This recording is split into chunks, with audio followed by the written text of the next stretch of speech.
बच्चों अब मैं आपको 3.2 के बारे में बता रही हूँ।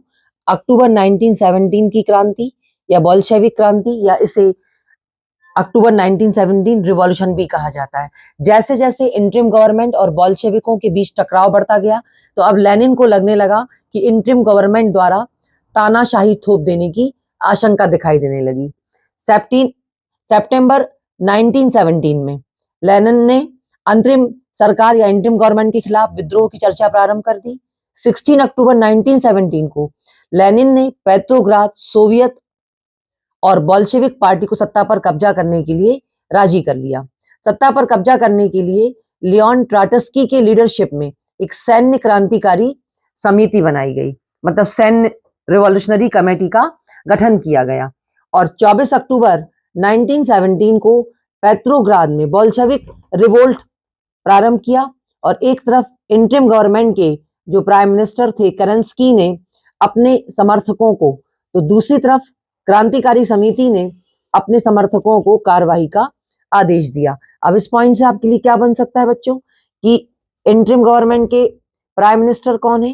केरेंस्की, है ना, इनका नाम पूछा जा सकता है। और फिर जो सैन्य रिवॉल्यूशनरी कमेटी है उसके लीडर कौन थे? लियोन ट्रोट्स्की, है ना। इसी दिन अरोरा नामक युद्धपोत ने विंटर पैलेस पर बमबारी शुरू कर दी।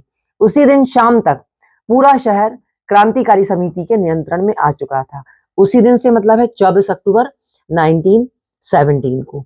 और इस तरह दिसंबर 1917 तक मॉस्को पेट्रोग्राद पर बोल्शेविकों का पूरा नियंत्रण स्थापित हो चुका था।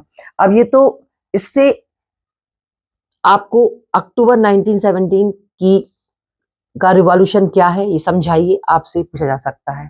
इस पे से एक 4 नंबर का प्रश्न बन सकता है। फिर है 4 पॉइंट कि अक्टूबर रिवॉल्यूशन के बाद क्या चेंजेस किए, किसने? रशिया ने। तो इसमें से क्वेश्चन है कि बोल्शेविकों ने अक्टूबर रिवॉल्यूशन के तुरंत बाद कौन कौन से प्रमुख परिवर्तन किए। तो उनमें फर्स्ट था कि अक्टूबर क्रांति के बाद बोल्शेविकों ने जो प्राइवेट प्रॉपर्टी का जो सिस्टम था उसकी तरफ, उसके खिलाफ थे वो लोग पूरी तरीके से, और उद्योगों और बैंकों का नवंबर 1917 में नेशनलाइजेशन किया जा चुका था। सेकंड था कि जो बोल्शेविक थे उन्होंने जो लैंड थी उसको सोशल प्रॉपर्टी डिक्लेयर कर दिया, और पीजेंट्स को फ्यूडरर की लैंड पर पोजीशन करने की ओपनली छूट दे दी। थर्ड, शहरों में मतलब अर्बन एरियाज में बोल्शेविकों ने जो लैंडलॉर्ड थे उनके लिए पर्याप्त हिस्सा छोड़कर उनके बड़े मकानों को के छोटे छोटे हिस्से कर दिए, ताकि बेघर बार और जरूरतमंदों लोगों को रहने के लिए जगह हो सके। और नेक्स्ट है 4th नंबर, अभिजात्य वर्ग मतलब एरिस्टोक्रेसी या नोबिलिटी या एलाइट द्वारा जो भी पुरानी पदवियां थी उनके उपयोग पर रोक लगा दी गई।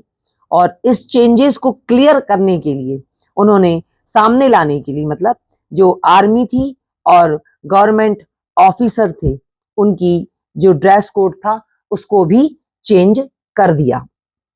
अब इसके बाद और क्या चेंजेस थे इंपॉर्टेंट, कि जो बोल्शेविक मतलब राजनीतिक पुनर्गठन, अब आपको बताएंगे यहाँ पर राजनीतिक पुनर्गठन, क्योंकि अपन क्या पढ़ रहा है कि बोल्शेविकों ने अक्टूबर के बाद कौन कौन से चेंज किए, तो जो इस नोट्स में है वो बता रही हूँ कि राजनीतिक पुनर्गठन, बोल्शेविक पार्टी का नाम बदलकर रूसी कम्युनिस्ट पार्टी बोल्शेविक रख दिया गया। अब यहाँ से 2 क्वेश्चन बन सकते हैं कि बोल्शेविक पार्टी का नाम बदलकर क्या रखा गया, तो कम्युनिस्ट पार्टी, और कब किया गया ये चेंज नाम, तो 1918 में।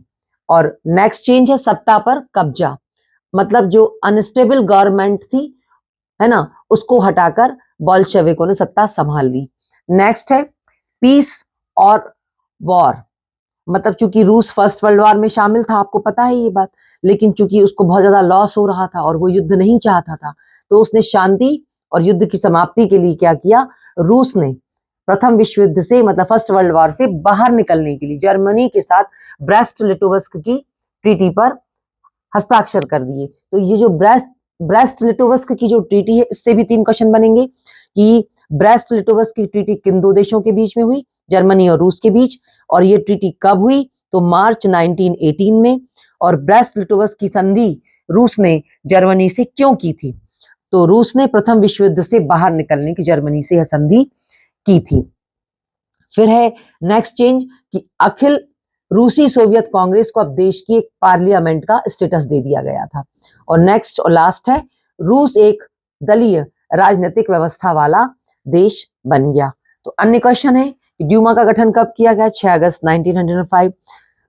गवर्नमेंट ने ड्यूमा को कब भंग किया? 25 फरवरी 1917 को। What is कॉमिंटर्न? कॉमिंटर्न क्या है? तो यह कम्युनिस्ट पार्टियों की एक अंतरराष्ट्रीय संस्था है, मतलब इंटरनेशनल। और यह शब्द मतलब कॉमिंटर्न किसका एब्रीविएशन है? तो कॉमिंटर्न कम्युनिस्ट इंटरनेशनल का एब्रीविएशन है। बच्चों धन्यवाद, आपको ये अच्छे से समझ में आ गया होगा।